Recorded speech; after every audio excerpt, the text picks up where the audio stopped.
दूर होगी। तो इसलिए आज हम बात करेंगे थायराइड की, और इसमें मैं आपको बताऊंगा कि इसमें क्या खाना चाहिए, क्या नहीं खाना चाहिए, हमारी डाइट में क्या क्या चीज़ें होनी चाहिए जिससे हमें थायराइड से बच सकते हैं। आज से 20-25 साल पहले आपने कभी नहीं सुना होगा कि थायराइड की बीमारी होती थी, कभी नहीं सुना। ये इसलिए नहीं होती थी क्योंकि पहले हम प्रोसेस्ड फूड या जो बाहर का पैकेजिंग फूड है, पैकेट फूड है, वो अपन कभी नहीं खाते थे। लेकिन अब ये धीमे धीमे आपकी लाइफ स्टाइल में आता जा रहा है और मार्केट में ये मिलने वाली चीज़ें बहुत ज़्यादा हो गई हैं। तो इससे आमतौर पे बच्चे भी लेते हैं और बड़े भी लेते हैं। तो ये धीरे धीरे हमारी डाइट में इतनी बढ़ गई है कि जिस कारण से थायराइड की परेशानी बहुत ज़्यादा बढ़ती जा रही है। तो आज अपन डिस्कस करेंगे कि डाइट से ही अगर ये थायराइड की प्रॉब्लम ठीक हो जाती है, तो अपन उसमें कोशिश करेंगे कि अपन उस तरीके की अपन डाइट लें। वैसे मैं आपको सजेस्ट करूंगा कि अगर आपको इस तरीके की कोई भी प्रॉब्लम है तो आप अपने डॉक्टर से की सलाह ज़रूर लें। जो वो दवाई देता है वो आप दवाई का सेवन करें। उसके साथ ही भी आप ये डाइट फॉलो कर सकते हैं। तो सबसे पहले मैं आपको बताऊंगा कि अगर आपको मोटे होने वाला थायराइड है, यानी कि आपको हाइपोथायरॉयडिज्म है, तो इस चीज़ में आप अपनी डाइट से बिल्कुल ठीक कर सकते हैं। सबसे पहले तो आपको ये 4 सब्जियां तो बिल्कुल भी नहीं खानी है जो कि आपके थायराइड को बढ़ा सकती हैं। उसमें सबसे पहला है बंद गोभी, फूल गोभी, गांठ गोभी और शलगम। और अगर सोयाबीन का प्रयोग ज़्यादा करते हैं तो आप उसको थोड़ा कम कर दीजिए। इसके अलावा आप चॉकलेट, चाय, कॉफ़ी, कोल्ड ड्रिंक, ये सारी चीज़ों का प्रयोग भी कम से कम कर दीजिए। अगर आप खाने में चावल लेते हैं, मतलब वाइट चावल और सफ़ेद ब्रेड लेते हैं, तो ये भी आपको लेना बंद कर देना चाहिए। और अगर आप नॉन वेजिटेरियन हैं और स्पेशली मटन में कलेजी, गुर्दे और ये सब आप खाते हैं, तो इसको भी आप बंद कर दीजिए क्योंकि ये भी हाइपोथायरॉयडिज्म को बढ़ाता है। तो इसलिए आप इसको बिल्कुल ही अवॉइड करिए। तो अब हम बात करेंगे कि अब हम क्या चीज़ डाइट में अपनी लें जिससे हाइपोथायरॉयडिज्म की बीमारी कम हो। और मैं आपको बता दूं कि ये जो थायराइड हार्मोन होता है, ये अपने शरीर में कम बनता है जिसके कारण आपको हाइपोथायरॉयडिज्म होता है। और इसका एक कारण भी होता है आपका आयोडीन की कमी होना। तो कोशिश ये करिए कि आप अपनी डाइट में और अपने फैमिली वालों की पूरी की डाइट में आयोडीन की मात्रा बढ़ा दें। और उसके लिए सबसे बेहतरीन उपाय है कि आप आयोडाइज नमक का इस्तेमाल करें, जिससे कि आपकी थायराइड की परेशानी बहुत हद तक कम हो जाएगी। अगर आप अंडे खाते हैं तो उसका जो येलो वाला पार्ट होता है वो भी आप इस्तेमाल कर सकते हैं, उसमें भी आयोडीन की काफ़ी मात्रा होती है। इसके अलावा अगर आप फिश लेते हैं या झींगे खाते हैं तो वो भी आप खा सकते हैं। आप हाइपोथायरॉयडिज्म में जैतून का तेल और नारियल का तेल भी इस्तेमाल कर सकते हैं। ये दोनों ही तेल आपको थायराइड की प्रॉब्लम दूर करने में मदद करेंगे। आप मसालों में काली मिर्च का प्रयोग कर सकते हैं, हरी मिर्च का प्रयोग कर सकते हैं, हल्दी, दालचीनी, या फिर अपन बात करें तो खाने में ज़्यादा से ज़्यादा आप अदरक, लहसुन भी ले सकते हैं। इससे भी आपकी थायराइड की परेशानी दूर होगी।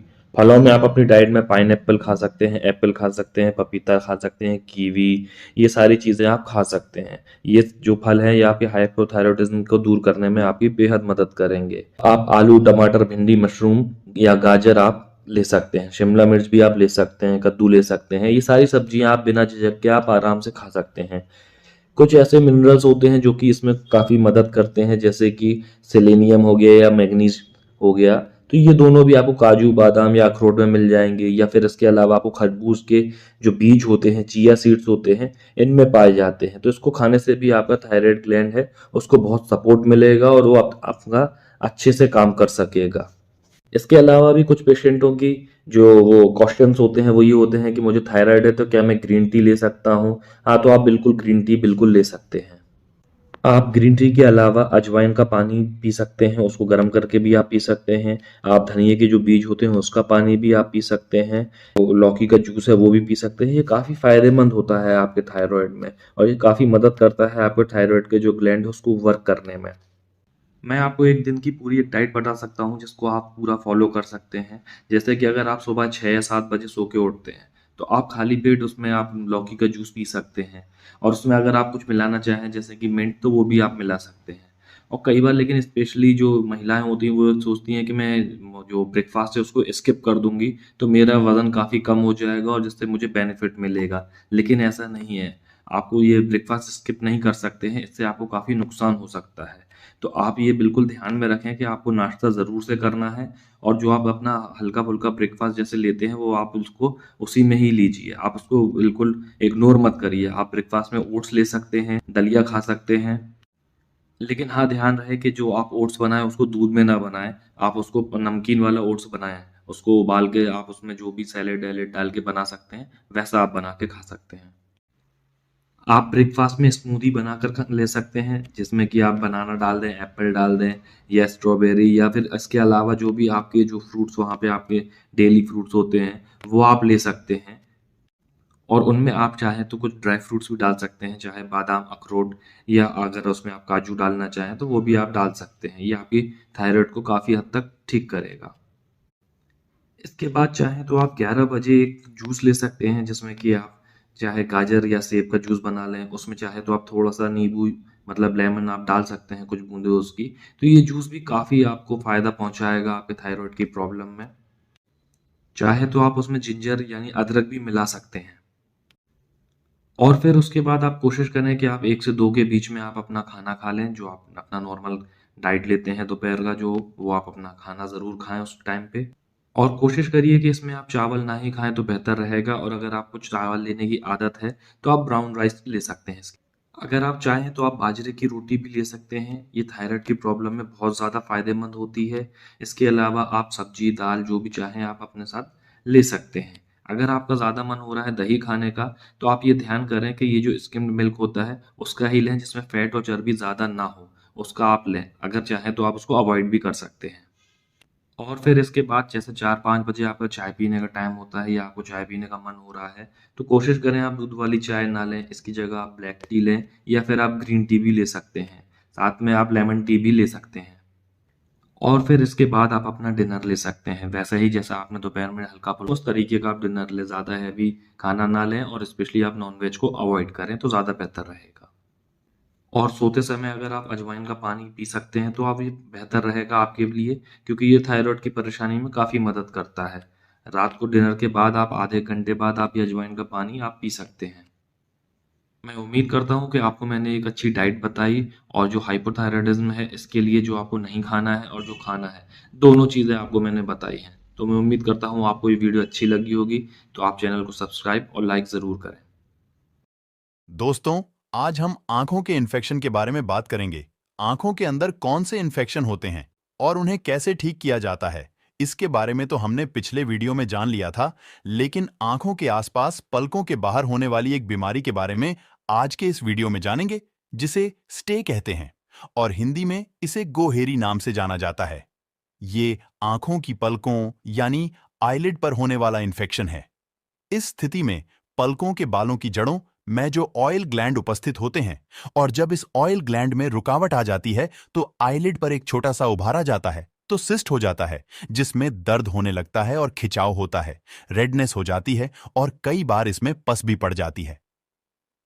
ये ऊपर या नीचे किसी भी आईलिड पर हो सकता है, जिसको हम हॉर्डुलम नाम से भी जानते हैं, और ये दो प्रकार की होती है, पहली एक्सटर्नल तथा दूसरी इंटरनल। इसके नाम से ही पता चल रहा है कि जो एक्सटर्नल हॉर्डुलम है ये पलकों के बाहर होती और जो इंटरनल है पलकों के अंदर होती है। अगर इस बीमारी के लक्षणों के बारे में बात करें तो कौन कौन से लक्षण दिखाई देते हैं, तो इसमें आंखों की पलकों पर एक ब्लिस्टर हो जाता है, उसमें दर्द होता है, आंखों से पानी गिरता रहता है, आंखों से डिस्चार्ज हो सकता है, पपड़ी उतर सकती है, लाइट से सेंसिटिविटी हो सकती है, आंखों में कुछ गिर गया हो ऐसा महसूस हो सकता है, धुंधला दिखाई देना, खिंचाव होना, और कई बार इसकी वजह से व्यक्ति को बुखार तक आ जाता है। तो इस तरह के अलग अलग लक्षण इस स्टे बीमारी में देखे जाते हैं। इसके होने के कुछ मुख्य कारण भी हैं, उनको हम यहाँ पे जान लेते हैं, जैसे कि बैक्टीरियल इन्फेक्शन होना, किसी संक्रमण से व्यक्ति के संपर्क में आ जाना, विटामिन ए या विटामिन डी की कमी हो जाना। इस तरह के अलग अलग कारण होते हैं। जब व्यक्ति को ये बीमारी हो जाती है तो वो डॉक्टर के पास जाता है। डॉक्टर के द्वारा मरीज को एंटीबायोटिक ड्रॉप्स दी जाती है, जिसमें सिप्रोफ्लॉक्सासिन आई ड्रॉप, नॉरफ्लॉक्सासिन आई ड्रॉप, ऑफ्लॉक्सासिन आई ड्रॉप, इनमें से कोई भी एक हो सकती है। साथ ही मरीज को आई ऑइंटमेंट भी लगाने के लिए दिया जाता है। इस आई ऑइंटमेंट को दिन में 3 बार लगाने की डॉक्टर द्वारा सलाह दी जाती है। साथ में कुछ टेबलेट और कैप्सूल भी दिए जाते हैं, जिसमें एंटीबायोटिक के रूप में अमोक्सिसिलिन कैप्सूल दिया जाता है, जिसे दिन में 2 बार लेना होता है, और मल्टीविटामिन टेबलेट, जिससे दिन में 1 बार लेना होता है। और अगर किसी व्यक्ति को ज्यादा दर्द है तो दर्द को कम करने के लिए टैबलेट जैसे कि जीरोडोल, कॉम्बिफ्लिम, सूमो टैबलेट, कोई भी एक टैबलेट दी जा सकती है। इस टैबलेट को खाना खाने के बाद दिन में 2 बार लेने की सलाह दी जाती है, और इस ट्रीटमेंट के साथ डॉक्टर के द्वारा दिन में 2 से 3 बार इस आंख को हल्के गर्म पानी से साफ करने की सलाह दी जाती, और अगर पास ज्यादा बढ़ गई हो तो उस पस को बाहर निकालने के लिए उसे दबाया जाता है, जिससे कि इन्फेक्शन जल्दी ठीक हो जाए। और अगर किसी व्यक्ति को बहुत ही ज्यादा इन्फेक्शन हुआ हो, वह काफी समय के बाद में डॉक्टर के पास आए और उसे टेबलेट से ज्यादा फायदा नहीं हो रहा है, तो उस समय उसे इंजेक्शन दिए जाते हैं, जिसमें ज्यादातर प्रयोग लिए जाने वाला इंजेक्शन मोनोसेफ 1 ग्राम इंजेक्शन होता है। ये पूरा ट्रीटमेंट है जो 5 से 10 दिन तक दिया जाता है, और आवश्यकता पड़ने पर इस ट्रीटमेंट को डॉक्टर द्वारा कम या ज्यादा किया जा सकता है। तो ये पूरी जानकारी थी स्टे बीमारी के बारे में, जिसे हम गोहरी कहते हैं। यह एक बीमारी है जिसमें आंखों के पलकों पर एक उभारा हो जाता है, एक ब्लिस्टर हो जाता है। उम्मीद करता हूं इस बीमारी की पूरी जानकारी आपको मिली गई होगी। इसके लक्षण और कारणों को जानने के साथ आप इसका इलाज भी जान गए होंगे। ये वीडियो आपको कैसा लगा मुझे कमेंट बॉक्स में जरूर बताएं।